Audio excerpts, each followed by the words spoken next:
할렐루야. 이 축복이 여러분들에게 있기를 주의 이름으로 축복합니다. 할렐루야. 오늘날 기독교에서 그 가장 오해를 많이 하고 있는 이 축복의 개념이 있습니다. 우리가 진정으로 축복을 받아 누리기를 원하면 축복의 개념을 우리가 바로 이해해야 됩니다. 그래야만 진정한 축복, 하나님이 주시는 진짜 축복을 우리가 받아 누릴 수가 있습니다. 그래서 우리가 이 건강한 축복관을 갖는 것이 대단히 중요한데, 이 바람직하고 건강한 이 축복관은 어떤 축복이냐? 오늘 이 본문에 나오는 신명기 28장은 우리들이 잘 알고 있는 바로 이 축복장입니다. 이 신명기 28장은 이 우리에게 축복에 관한 이 몇 가지 중요한 이라는 원리들을 우리에게 가르쳐 주는데, 그것이 무엇인지 우리 한번 살펴보려고 합니다. 자, 우리 기독교적인 이 축복은 그 첫째가 뭐냐면 조건적인 성격이 아주 강하다라고 하는 겁니다. 조건적인 성격이 강하다. 요즘 보면 이 쉬운 믿음주의라고 하는 이 주의가 있습니다. 쉬운 믿음주의. 이것이 바로 기독교의 골칫거리입니다. 사실은 우리 신앙을 가지고 있는 사람들 생각 속에 다 이런 것들이 다 침투되어 있습니다. 자, 쉬운 믿음주의라고 하는 것이 뭐냐면, 이 구원이라고 하는 것은 주님을 영접하면 받습니다. 맞습니까, 여러분? 네, 맞습니다. 그런데 이 회개라고 하는 것, 이 구원은 영접함으로써 받는데, 이런 원래 사상이 원래 진짜입니다. 그리고 근데 이것이 왜곡이 되어 가지고 어떻게 왜곡이 되냐면, 주님을 영접하는 것에다가 회개가 없어도 되는 줄로 착각하는 그런 진리입니다. 우리가 영접을 하는 것은 구원에 일단 물속에 들어가는 거고, 그 다음에 완전한 구원은 자신의 회개가 분명히 따라야 된다라고 하는 겁니다. 그리고 또 한 가지 잘못된 이 사상이 뭐냐면, 주님을 영접하면 모든 죄가 이 사함을 받는 것이기 때문에 그 이후에, 내가 영접한 그 이후에 모든 아무리 어떤 죄를 지어도 회개할 필요가 없다라고 하는 겁니다. 이게 잘못된 거란 말이에요. 주님을 영접하면 미래의 죄까지 모두가 사함을 받는데 회개가 무슨 필요 있느냐, 이렇게 주장하는 사람들이 있습니다. 그래서 복음이 값싼 은혜를 주장하는 바로 이러한 형태로 조금만 변질이 되어버리면 구원받은 사람은 회개할 필요가 없다라고 하는, 즉 다시 말해 구원파, 요즘 많이 얘기하죠. 구원파의 이러한 그 논리가 나오게 됩니다. 그래서 박옥수 같은 사람들이 이렇게 뭐 질문하고 그러면, 당신은 죄 있습니까 없습니까? 죄 없습니다.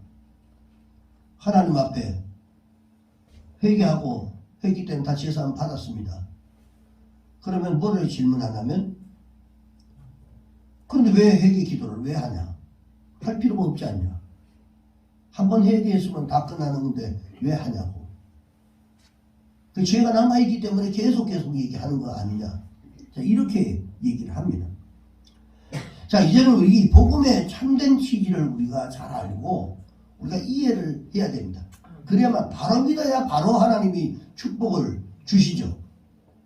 주님을 영접하면 모든 죄, 즉 다시 원죄, 신, 이란 원죄로 인한 죄를 사함을 받습니다. 그죠? 원죄. 그러면 이 받는다라고 하는 이 것인데, 이 변질된 복음이 생활 속에 들어와서 뭐라고, 죄를 짓는 것, 즉 죄들, 죄들이라고 하는 것, 이거는 이런 죄들, 생활 가운데서 우리가 지어지는 이런 작은 죄들까지도 전부 다 사함을 받는다. 하나님이 그런 것들을 기억하지 않는다라고 하는 그런 변질된 복음이 바로 쉬운 복음주의입니다. 쉬운 복음. 여러분 우리가 살아가면서 짓는 것 그것은 회개해야 됩니다. 아멘. 네, 반드시 회개해야 됩니다. 그래서 쉬운 믿음주의가 틈타는 일이 없도록 여러분들이 잘 생각해야 됩니다. 내가 예수 믿어도 뭐 이러고 괜찮지 라고 하는 이런 것 이거 아주 위험한 것입니다.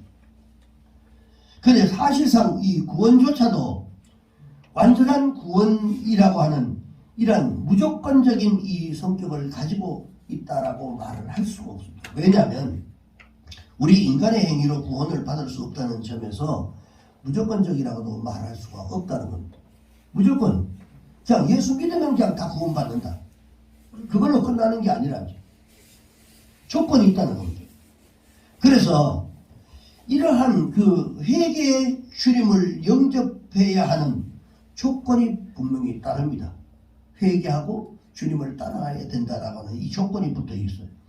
그래서 구원이라고 하는 무조건적인 성격도 있지만 조건적인 성격도 분명히 있다고 말할 수가 있습니다. 그래서 이 생활 속에서 축복이라고 하는 것은 더더욱더 이 조건적인 성격이 강하게 남아있다라고 하는 겁니다. 여러분 오늘 이 본문에 보면 하나님의 눈에 보이는 축복이 쭉 나열되어 있습니다. 그런데 특별히 이 눈에 보이는 축복이 대단히 조건적인 성격들을 많이 가지고 있다라고 하는 것을 우리가 알아야 됩니다. 그런데 그 조건이 어떤 인간적 조건이 아니라 아주 단순한 조건입니다. 이 단순한 조건인데 이 성경에 나오는 축복의 조건은 언제나 하나로 통일이 됩니다. 막 복잡하고 우리가 이해하기 쉽지 않은 이런 것들이 아니라 아주 단순한 겁니다. 자, 그것이 뭘까요? 그것은 하나님의 말씀을 듣고 그대로 행하는 것입니다. 간단한 겁니다. 자, 오늘 본문의 1절의 말씀을 보면 이렇게 말합니다. 내가 내 하나님 여호와의 말씀을 삼가 듣고 내가 오늘날 내게 명하는 그 모든 명령을 지켜 행하며 이라고 합니다. 자, 모든 사람들이 눈에 보이는 축복을 받기를 간절하게 소원합니다. 그런데 그 축복은 간절한 소원을 가지고 비는 것만 가지고는 이 축복이 우리에게 오지 않는다는 겁니다.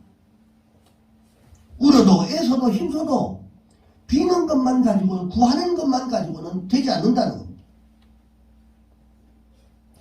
이 말이 무슨 눈에 보이는 축복은 하나님 앞에서 축복을 받을 행동을 통해서 온다는 겁니다.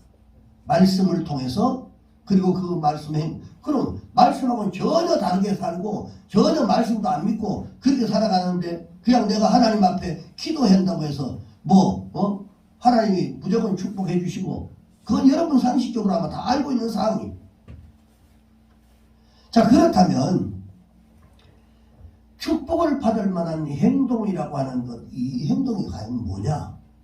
그것은 바로 아무리 힘들어도 하나님을 신뢰하고 그리고 말씀대로 믿음으로 살려고 하는 것을 말하는 겁니다. 우리가 힘들어도 어려워도 믿음으로 살려고 애써야 돼요. 내 환경이 조건이 좋지 않고 해도 그래도 내가 믿는 사람으로서 그럼 환경이 좋지 않다고 해서 환경 따라가 내가 나를 맡기는 게 아니라 그 환경을 지배하고 그리고 하나님 앞에 내가 그 말씀대로 살아가려고 그리고 하나님을 믿고 지금은 어렵지만 하나님 반드시 축복하신다라고 하는 이 하나님의 약속의 말씀들을 믿고 따라가는 거예요. 이게 바로 간단한 겁니다.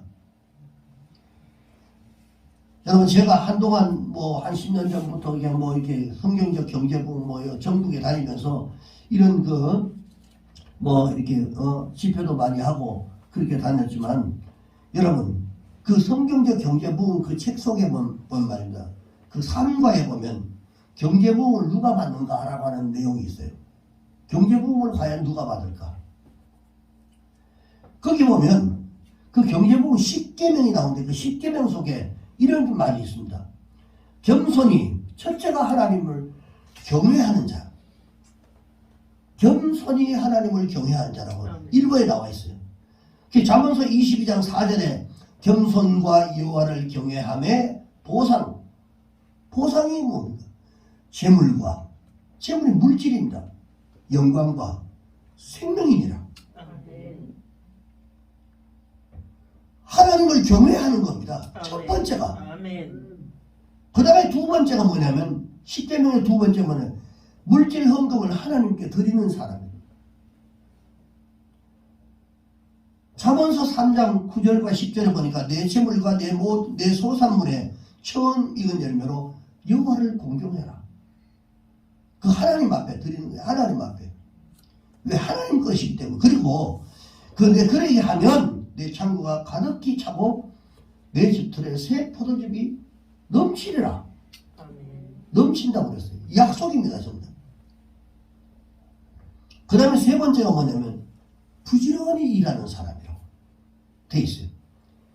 잠언서 10장 4절에 보니까 손을 게으르게 놀리는 자는 가난하게 된다. 그리고 손이 부지런한 자는 반드시 부하게 된다. 성경에 있는 그대로입니다. 자, 그럼 우리가 어떻게 살아야 돼요? 열심히 부지런히 살아야 됩니다. 개미야 배짱이 여러분 얘기 잘할 겁니다. 그 다음에 네 번째, 관리 계획을 잘해요. 이 물질 관리를 또 잘하는 것이 참 중요하죠.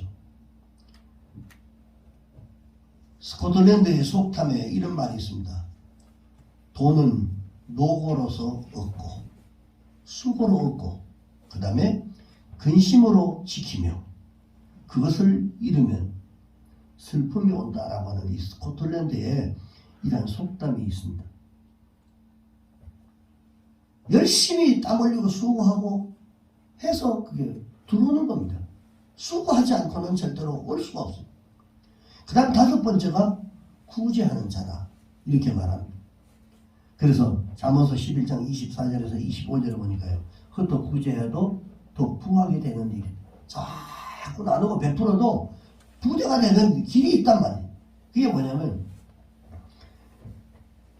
과도하게 아껴도 가난하게 될 뿐이다.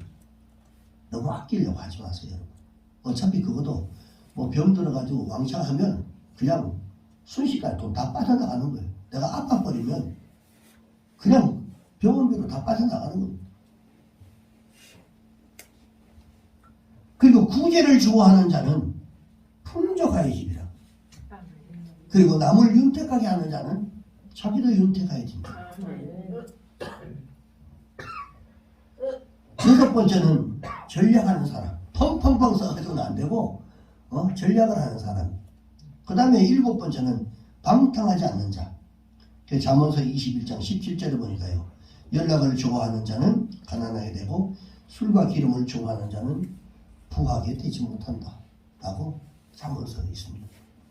그 다음에 여덟 번째가 의롭게 사는 자. 그리고 보증을 함부로 서지 않는 자. 열 번째가 빚을 면비하는 자. 자, 이 말씀들을 보면 조건적인 성격이 아주 강하다라고 하는 것을 알 수 있습니다. 이렇게 하면 가난하게 되고 이렇게 하면 부하게 살아갈 수 있다. 이 다 조건입니다. 자, 사람들마다 소원이 많습니다. 눈에 보이지 않는 이런 축복이라고 하는 것은요. 진정으로 소원하면 반드시 됩니다. 여러분 행복하기를 원하면 진정으로 소원하면 행복을 분명히 맛볼 수가 있어요. 그러나 물질적인 어떤 영향력, 즉 다시 말해 경제적인 이런 부분에 소원은 땀 흘리는 노력과 더불어서 말씀을 믿고 그분을 의지하고 그분을 신뢰하고 행동하는 실천이 함께할 때 역사가 나타난다는 거예요. 그 역사가 있다는 거예요. 옛날에 한참 다닐 때 그때 이 울산 그 집회 때 그 수요일날 있었던 그 기적이 일어난 사건들이 있었습니다. 울산에 있는 그 교회에 그 전혜숙 전도사가 그때 새벽에 말씀을 듣고 그 말씀을 붙잡고 실험하다가 그냥 48평짜리 그 집을 돈도 한 푼도 없는데 계약하게 되고 그것을 다 할 수 있도록 그렇게 됐어요. 말씀을 붙잡으면 순식간에 그런 역사가 나타난단 말이에요. 구체적인 건 제가 말씀드리기 그렇지만 여러분 우리가 하나님 앞에 지식적으로 예수 믿지 말고 우리가 진정으로 하나님의 말씀을 믿음으로 받아들여요. 아멘. 그리고 내 중심을 하나님 앞에 드리는 믿음의 성도들이 되시길 주의 이름으로 축원합니다. 아멘. 그래 하나님의 축복이 임한단 말이죠. 그 다음에 두 번째는 조건을 요구하기 때문에 만사형통의 축복이 여러분 아니라고 하는 겁니다. 조건을 분명히 조건이 있다는 겁니다. 하나님 축복해 주시는데 조건이 있다. 그러나 그 조건은 아주 단순하다라고 아주 쉽게 말씀드렸습니다. 그런데 물론 큰 의미에서 보면 이 만사형통입니다. 그런데요, 세상적인 사람들이 흔히 생각하는 그런 만사형통은 아니다. 그럼 세상 사람들이 생각하고 있는 만사형통은 어떤 거냐? 그것은 다른 게 아닙니다. 세상 사람들의 만사형통은 무조건 하나님마다 무조건 다 잘 된다. 이거예요. 그게 만사형. 세상 사람들이 생각하고 있는 만사형 모든 일이 무조건 잘 될 것이다. 이게 세상 사람들의 생각입니다. 혹시 여러분 속에 이런 생각을 가지고 있으면 그 생각을 뽑아버려야 됩니다. 그냥 무조건 다 잘 된다. 아무거나. 그런데 신명기 28장에 오늘 본문의 내용은 축복의 조건들이 나와 있습니다. 그게 뭐냐면 축복의 내용이 3절부터 13절까지 축복의 내용인데 이것만 가지고 좋아해서는 안 된단 말이에요. 거기서 1, 2절 그리고 9절 그리고 14절 앞뒤가 다 여러분 조건이 달려 있습니다. 자, 1, 2절 보니까 뭐라고 합니까? 내가 내 하나님 여호와의 말씀을 삼가 듣고 내가 오늘 내게 명하는 그 모든 명령을 지켜 행하면 내 하나님 여호와께서 너를 세계 모든 민족 위에 뛰어나게 하실 것이다. 네가 하나님 여호와의 말씀을 청종하고 이 모든 복이 하면 내게 이 말이다. 조건이 있습니다. 자, 그 다음 9절 말씀 봅시다. 9절은 여호와께서 내게 맹세하신 대로 너를 세워 자기의 성민이 되게 하시리니 이는 왜 성민이 되게 하느냐? 내 하나님 여호와의 명령을 지켜 그 길로 행할 것입니다. 그것이 행할 때 가능해집니다. 14절에 보면 뭡니까? 14절 오늘날 너에게 명하는 그 말씀을 떠나 좌로나 우로나 치우치지 않고 그리고 다른 신을 따라 섬기지 아니하면 이와 같을 것이다. 분명히 말씀합니다. 여러분, 기독교의 축복은 여러분 만사형통의 축복이 아니라 일체 비결을 갖는 겁니다. 그게 뭐냐면, 자, 여기 보면 빌립보서 4장 11절에서 12절에 보니까 이 바울이 이런 고백을 해요. 내가 궁핍함으로 말하는 것이야. 내가 가난하고 없어서 내가 이런 말을 하는 게 아니다. 사실은 그 안에 환경적으로 보면 사람들이 볼 때는 자기가 가난하고 어렵다는 것 같지만 하나님 보시기엔 그 속에 충만히 엄청난 것들을 가지고 있기 때문에 부한 사람입니다. 그런데 내가 궁핍함으로 말하는 것이 아니라 어떤 형편인데 내가 자족하기를 배웠다. 그러면서 내가 비천에 처할 줄도 알고 풍부에 처할 때도 풍부한 데 가서는 또 풍부하게 함께 처하고 비천한 그런 사람들에게는 비천하게 그들과 똑같은 이러한 그 레벨에서 함께 같이 서로 생활하고 자, 이런 모든 것들을 그 풍부에 처할 줄도 알아. 모든 일에 배부르며 배고픔과 풍부와 궁핍에도 일체의 비결을 배웠다 그랬어요. 여러분, 우리가 예수 믿는 사람이요, 어려운 사람 만나면 어려운 사람의 그 어떤 눈높이가 돼주고, 그다음 부한 사람들에는 그 앞에 가서 함께 같이 대화할 수 있는 이런 성경적 지식도 가지고 있어야 됩니다. 자, 이 사도가 우리의 축복관이 바로 기독교적인 축복관입니다. 다윗의 시편 23편 우리가 잘 알잖아요. 내가 사망의 음침한 골짜기를 다닐지라도 하나님을 믿기 때문에 사망의 음침한 골짜기가 없다는 게 아니잖아요. 이 다윗의 고백이 다윗이 그때 하나님을 전적으로 신뢰하고 믿던 사람이에요. 근데 사망의 음침한 골짜기를 다닌다 할지라도 즉 다시 말해 하나님을 믿기 때문에 사망의 음침한 골짜기가 없다는 게 아닙니다. 다만 그런 골짜기로 다니게 된다 할지라도 자신이 해를 두려워하지 않는 것은 그 이유가 바로 뭐냐? 그게 중요해요. 왜? 무엇 때문에? 주께서 나와 함께 하기 때문에.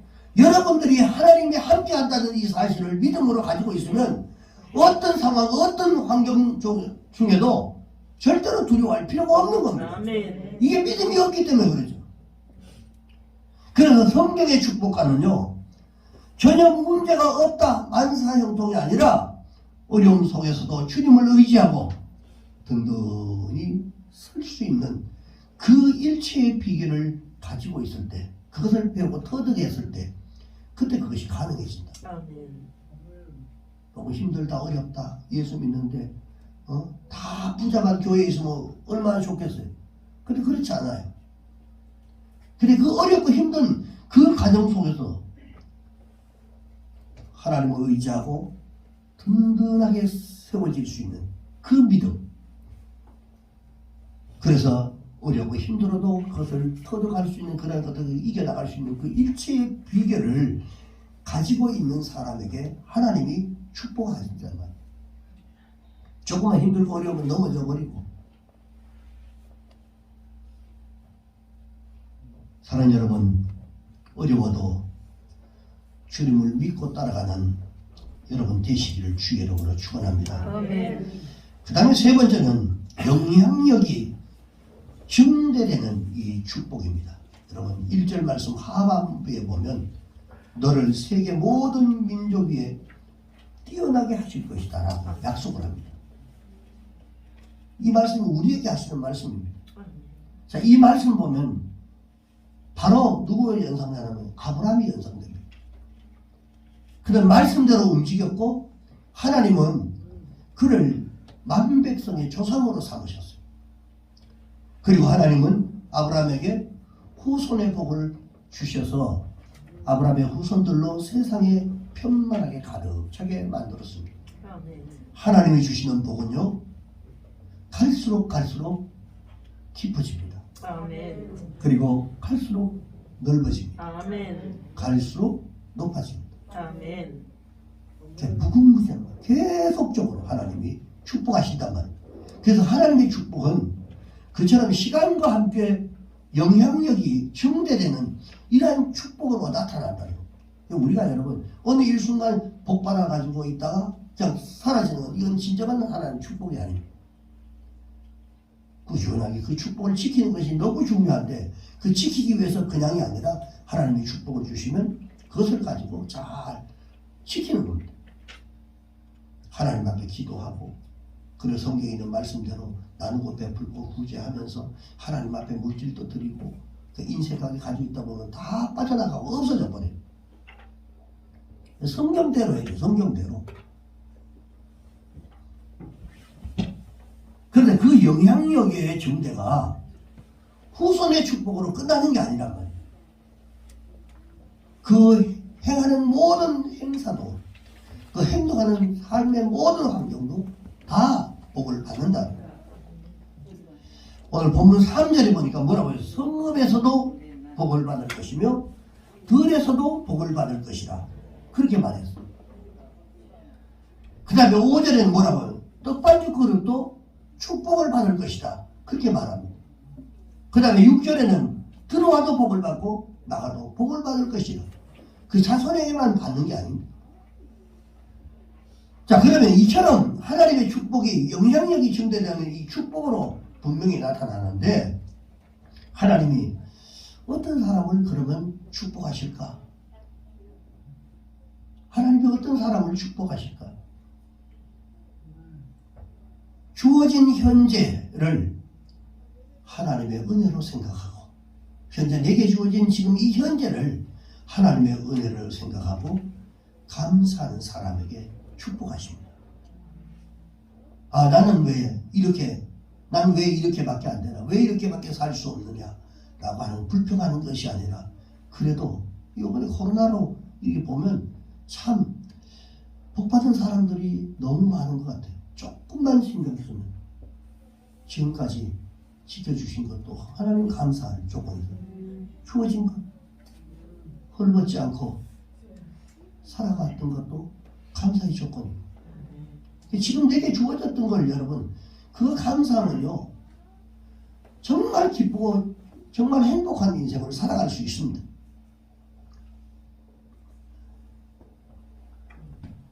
마태복음 7장 6절에 보면요, 이런 말씀합니다. 거룩한 것을 개에게 주지 말고 너희 진주를 돼지 앞에 던지지 마라. 그들이 그것을 발로 밟고 돌이켜 너희를 찢어 상하게 할까 염려해라. 자, 이 말이 무슨 말일까요? 거룩한 것을 개에게 줄 때로 주면 안 된다. 너희 진주를 돼지 앞에 절대로 던지지 마라. 주여. 그들이 그것을 발로 밟고 돌이켜서 너희를 찢어 상하게 할까 염려해라. 자, 진주가 진주인지를 알지 못하는 돼지에게 던지지 않는다는 말입니다. 자, 이 말이 굉장히 의미심장한 얘기죠. 하나님의 은혜를 모르는 사람에게 절대로 은혜가 주어지지 않는다는 거예요. 주여. 하나님의 은혜가 감사하고 사모하는 자에게 계속해서 그에게 은혜를 베풀어 주시는 겁니다. 하나님이 주신 그 축복을 감사로 받고 그것에 감사하고 감사하는 사람에게 끊임없이 하나님은 축복을 해주신다는 거예요. 근데 그 은혜를, 축복을 줘도 그 축복에 대해서 하나님이 주셨다는 것을 알지도 못하고 그냥 아무런 감각이 없는 사람에게는 주지 않는다는 이런 얘기를 하고 있는 겁니다. 사랑하는 여러분, 옛날에 이렇게 집회를 다니다가 이렇게 보면 그때 있었던 그 일인데, 한 그 집사님이 예배를 통해서 말씀을 통해서 굉장히 은혜를 많이 받았습니다. 받았고 그래서 저 강사님을 내가 잘 대접해야지 하고 섬세하게 뭐 이런 것들을 다 이렇게 준비해서 이렇게 대접을 했어요. 너무너무 이 감동을 받아가지고 제가 이제 숙소에 있을 때 그러다 다 제가 우리가 이제 강사님 오시면 전부 다 또 주무실 때는 도시락 그 통에다가 이래다 막 과일들하고 간식들을 교회 오실 때까지 드실 수 있도록 다 준비하고 우리도 하지 않습니까? 그래서 제가 있을 때 거기에 이제 이렇게 빈통에다가 다 먹고, 그래서 그 빈통에다가 제가 집사님의 헌신이 하늘에서 해같이 빛날 것입니다 라고 그렇게 종이 쪽지에다 써가지고 그 빈통에다 넣고 그리고 줬어요. 그러면서 아브라함의 축복이 집사님의 가정과 자녀 위에 임하기를 축복합니다 라고 써가지고 그렇게 줬어요. 줬더니 그 축복의 메모지를 붙잡고 팍 우시는 거예요. 너무 그 감사해서. 그 강사님이 그 자기가 정성껏 준비했던 거기에 그런 축복의 말씀을 써가지고 줬더니 그렇게 막 눈물로 글썽글썽 했어요. 아들이 당시에 고등학생이었습니다. 근데 고등학생인데 이제 간증을 하니까 제가 이제 들었어요. 고등학생인데 중학교부터 이 학원 때문에 이 추위를 빠진 적이 없어요. 이 분류 때문에 이 분류수로 가지고 봉사를 하는데 전교 올 100점을 몇 번이나 받는 이러한 의료생으로 하나님이 축복했습니다. 나중에 이제 그 얘기를 제가 들었어요. 그리고 남편은 큰 회사의 과장이었습니다. 과장인데 남편의 부장 진급을 위해서 하나님 앞에 그렇게 몸부림쳐 기도했어요. 기도했는데 그리고는 그 마음속에 늘 기도하는 마음으로 하나님 앞에 교회 와서 헌신을 했어요. 열심히 헌신하면서 하나님 앞에 기도를 했더니 진급이 됐습니다. 사실입니다. 제가 얘기하면 여러분 어느 교회인지 또 여러분들도 다 아는 교회입니다.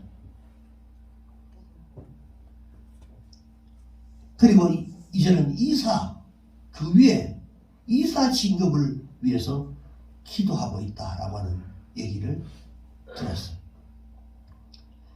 여러분, 다음 주일이 우리 교회 창립 21주년 기념주일입니다. 오후에는 임지식도 있고. 근데 여러분, 우리 열린축복교회 모든 성도들이 이제는 기독교적인 이런 건강한 이 축복관을 가지고 하나님이 주시는 이 축복을 받아 누려야 될 때가 됐어요. 그냥 왔다 갔다 하는 게 아니라 진짜 하나님 복을 받아야 된단 말입니다. 아멘. 그리고 이제 여러분들이 하나님의 은혜를 은혜로 알고 감사하면서 하십시오. 여러분. 아멘.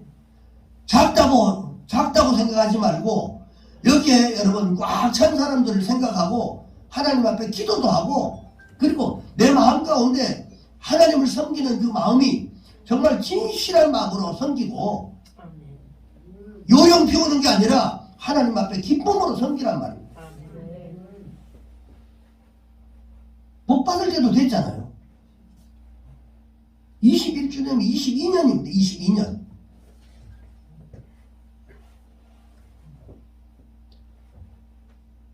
하나님이 주시는 것들을 은혜로 생각하고 그 은혜를 알고 감사하고 아멘. 그것은 더 큰 하나님의 은혜를 받는 비결인 줄 믿으시기 바랍니다. 아멘. 은혜를 여러분 절대로 가치없이 여기지 마십시오. 주여. 그저 하루 오늘 교회 왔다 가면 끝나는 게 아니라 기독교회가 어떻게 겨우 한겨울에도 어느 누가 그랬습니다. 솔직히 말해 오늘 여기서 얘기하는데 눈이 펑펑펑 왔어요.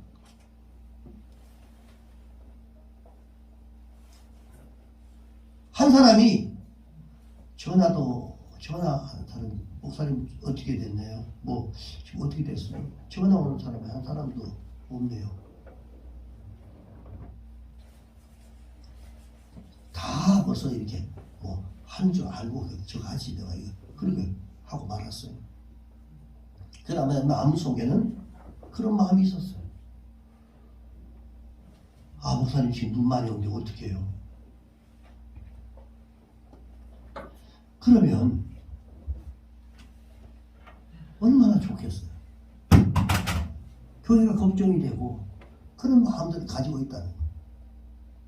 이게 진정한 헌신입니다. 여러분. 아멘. 그게 하나님이 대단한 게 아닙니다. 아주 단순하다고 제가 새우주에 말씀드렸습니다. 하나님 조건은 단순하다. 기쁨으로 감사함으로 헌신하는 이게 하나님 복받는 비결이란 말이죠.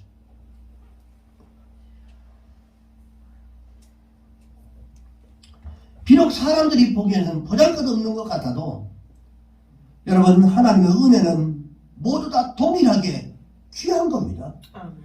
누구에게는 귀하지 않고 누구에게는 귀한 것이 아니라 다 귀한 것이란 말이죠. 그리고 믿음을 지키면 하나님께서 2배의 축복을 주시는 이 은총이 있습니다. 아멘. 반드시 있어요.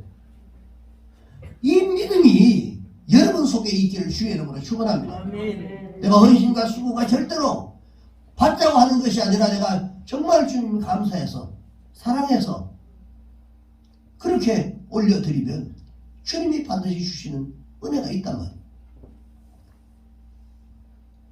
하나님의 축복은 어떤 재수 좋은 사람에게 돌아가는 싸구려 은총이 아닙니다. 여러분 어쩌다 걷어 걸리는 그런 것이 아닙니다. 말씀을 듣고 지키는 자가 되면 그 사람에게 그 축복이 찾아갈 겁니다. 아멘. 말씀대로 살아감으로써 하나님의 축복을 받아 누리는 여러분 모두가 되시기를 주의 이름으로 축원합니다. 아멘. 기도하겠습니다.